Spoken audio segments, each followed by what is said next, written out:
कल्पना कीजिए, एक ऐसा दौर जब इस धरती पर तारीख, साल और महीनों जैसे शब्द ही मौजूद नहीं थे, फिर भी कुछ लोग जानते थे कि कौन सा दिन शुभ है और कौन सा दिन अनिष्ट का संकेत लेकर आता है। अब बड़ा सवाल यह है, जब 1 जनवरी 01 जैसी कोई तारीख अस्तित्व में ही नहीं थी, तब इंसान समय को कैसे समझता था? उनके पास न कोई डिजिटल घड़ी थी, न कैलेंडर, लेकिन फिर भी वे जान जाते थे कि किस दिन कौन सा पर्व मनाना है। क्या यह संभव है कि उन्होंने सचमुच सितारों से संवाद किया हो, या फिर उनके पास कोई ऐसा रहस्यमय ज्ञान था जो आज के युग में हम खो चुके हैं? क्या आपने कभी महसूस किया है कि घड़ी की टिक टिक असल में आपकी आत्मा पर एक अदृश्य बंधन है? हम सोचते हैं कि हम समय को पकड़ते हैं, पर क्या सच यह नहीं कि समय ही हमें पकड़कर रखता है? हम मानते हैं कि समय की शुरुआत किसी 1 जनवरी से हुई थी, लेकिन यह तो बस वह पल था जब मनुष्य ने समय को सीमाओं में बांधने की कोशिश की। असल में समय उससे बहुत पहले सांस ले रहा था, बस उसकी भाषा हम नहीं समझते थे। हजारों साल पहले जब इंसान आसमान की ओर नजरें उठाते तो उन्हें बदलाव दिखाई देते। रात में चांद का आकार बदलना, दिन में सूरज का पूरब से पश्चिम की ओर सफर करना, तारों का रात दर रात अपनी जगह बदलना। यही बदलाव उनके लिए समय की सबसे पहली अनुभूति थे। वे समझ चुके थे कि समय को महसूस किया जा सकता है, लेकिन उसे पकड़कर रखना असंभव है। इस असंभव को संभव बनाने की चाह में उन्होंने पहला तरीका खोजा, इंसान की पहली टाइम मशीन। अब यह मत सोचिए कि वह कोई धातु की घड़ी थी, वह कोई यांत्रिक यंत्र नहीं था, वे थे मात्र पत्थर। यह सुनकर आप चौंक सकते हैं, आखिर पत्थर समय कैसे माप सकते हैं? लेकिन यह सच है। प्राचीन सभ्यताओं ने ऐसे विशाल पत्थर खड़े किए जिन्हें किसी दिशा में यूं ही नहीं रखा गया था, बल्कि सूरज की परछाइयों के हिसाब से व्यवस्थित किया गया था। हर दिन सूरज अलग कोण से उगता था और उसकी छाया पत्थरों पर बदलती रहती थी, लेकिन साल के एक विशेष दिन सूरज की किरणें ठीक उसी बिंदु पर गिरती जहां वे विशाल पत्थर खड़े थे। क्या यह केवल संयोग था या किसी अनदेखे रहस्य की कुंजी? ब्रिटेन का स्टोनहेंज इस रहस्य का सबसे बड़ा उदाहरण है। खुले मैदान में खड़े विशालकाय पत्थरों का यह अद्भुत घेरा आज भी दुनिया को चकित करता है। ये पत्थर यूं ही बेतरतीब नहीं रखे गए थे, बल्कि बेहद सूक्ष्म गणनाओं के आधार पर उनकी स्थिति तय की गई थी। हर साल 21 जून को सूरज की पहली किरण इन पत्थरों के बीच से निकलती है और 21 दिसंबर को वही सूरज ठीक उसी बिंदु पर डूबता है। क्या यह मात्र प्रकृति का खेल है या इसके पीछे छुपा है कोई ऐसा रहस्य जो हमें समय की सच्ची परिभाषा तक पहुंचा सकता है? यह था उनका अनोखा तरीका मौसम और समय को समझने का। न कोई घड़ी, न कैलेंडर, बस सूरज और पत्थरों की रहस्यमयी भाषा। साल 2022 में हुई एक शोध में यह खुलासा हुआ कि स्टोनहेंज में खड़े विशाल पत्थर संभवतः साल के पूरे 365 दिनों का प्रतिनिधित्व करते थे, बिल्कुल आज के कैलेंडर की तरह। ऐसा लगता है जैसे हर पत्थर एक दिन या एक सप्ताह का पहरेदार हो, समय को चुपचाप दर्ज करता हुआ। इसलिए अगली बार जब आप स्टोनहेंज की कोई तस्वीर देखें तो उसे सिर्फ पत्थरों का ढांचा मत समझिए। यह एक प्राचीन वैज्ञानिक करिश्मा था, समय को पत्थरों में कैद करने वाला अद्भुत कैलेंडर। लेकिन क्या आप जानते हैं कि भारत में भी ऐसे कई स्थल मौजूद हैं जहां हजारों साल पहले सूर्य के गणित का अद्भुत उपयोग किया गया था? हमारे यहां मंदिर सिर्फ पूजा करने के स्थान नहीं थे, वे समय मापने के सबसे सटीक केंद्र थे। अब खुद से पूछिए, क्या उड़ीसा का कोणार्क सूर्य मंदिर सिर्फ धार्मिक अनुष्ठानों के लिए बना था, या फिर वह भी एक प्राचीन टाइम मशीन था जो ऋतुओं और वर्षों को गिन सकता था? समुद्र की लहरों से कुछ ही दूरी पर खड़ा यह अद्वितीय मंदिर सूर्य देव के रथ के रूप में जाना जाता है। इसकी वास्तुकला इतनी सटीक है कि साल के 2 खास दिनों पर सूर्य की किरणें सीधे इसके गर्भगृह में प्रवेश करती हैं, जैसे किसी वैज्ञानिक प्रयोगशाला में प्रकाश को नियंत्रित किया गया हो।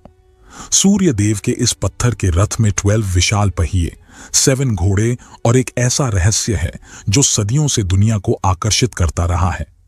हर पहिया साल के 12 महीनों को दर्शाता है और हर पहिए की 8 तीलियां दिन के 8 पहरों को चिन्हित करती हैं। आपको यह जानकर हैरानी होगी कि जिस तरह आज हम घंटे, मिनट और सेकंड में समय गिनते हैं, उसी तरह प्राचीन भारत में हमारे पूर्वज समय को पहरों में मापते थे। इन पत्थरों पर पड़ने वाली सूर्य की छाया बताती थी कि दिन का कौन सा पहर चल रहा है।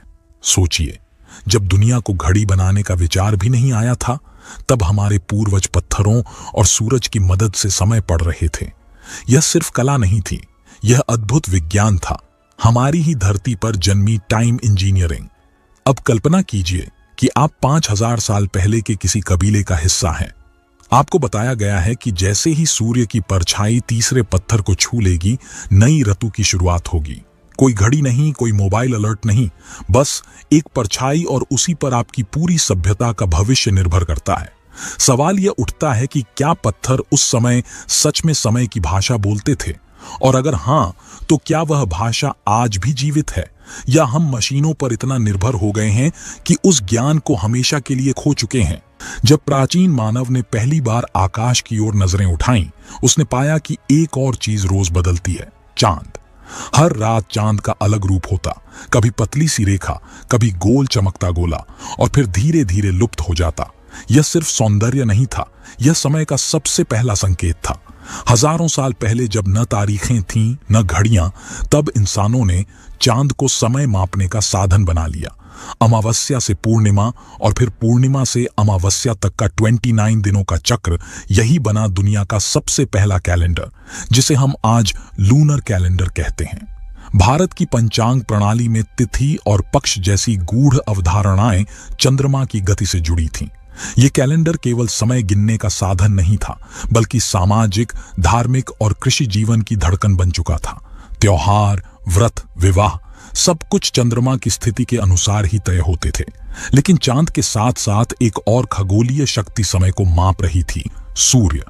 सूर्य का एक चक्र लगभग 365 दिनों का होता है, स्थिर और सटीक।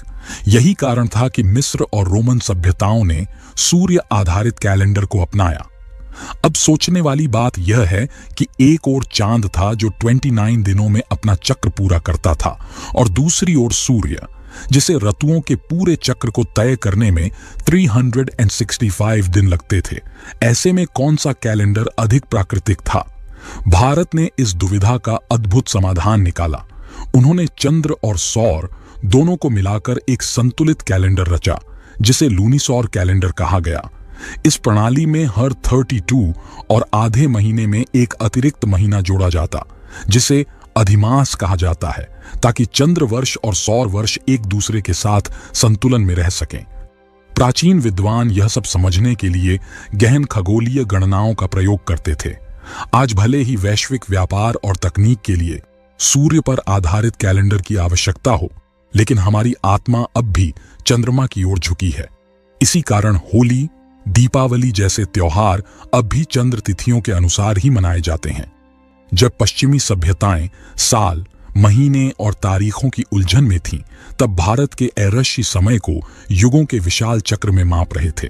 वे जानते थे कि समय केवल सीधी रेखा नहीं, बल्कि एक घूमता हुआ चक्र है। इसी चक्र को समझने के लिए उन्होंने वेदांग ज्योतिष की रचना की। यह केवल ज्योतिष शास्त्र नहीं था, बल्कि समय की गहन वैज्ञानिक व्याख्या थी। इसमें पृथ्वी की गति, सूर्य की स्थिति, चंद्रमा की कलाएं और ग्रहों की चाल को जोड़कर एक अद्भुत, जटिल लेकिन अत्यंत सटीक प्रणाली बनाई गई थी। आधुनिक विज्ञान ने भी बाद में इसकी कई गणनाओं को सही साबित किया। प्राचीन भारत के ऋषियों ने समय को सिर्फ पल नहीं माना, बल्कि उसे ऊर्जा का प्रवाह समझा। समय की धारा 1 जनवरी 01 से न तो शुरू हुई थी और न ही वह कभी रुकी। वह तब भी बह रही थी और आज भी बह रही है। सवाल सिर्फ इतना है, क्या आप उसकी धड़कन सुन पा रहे हैं, या आप समय को पकड़ने की कोशिश करते करते खुद उसी में खो चुके हैं? शायद असली सवाल यह है, क्या आप भी बस अपने सही समय का इंतजार कर रहे हैं? अगर यह सफर आपको भी अंदर तक छू गया हो, तो इस वीडियो को एक दिल से किया गया लाइक जरूर दीजिए। और अगर आप ऐसे ही इतिहास के भूले हुए पन्नों को फिर से खोलना चाहते हैं, तो सब्सक्राइब जरूर करें, ताकि अगली बार जब कोई गुमनाम रहस्य सामने आए तो सबसे पहले आपकी स्क्रीन पर हो। धन्यवाद।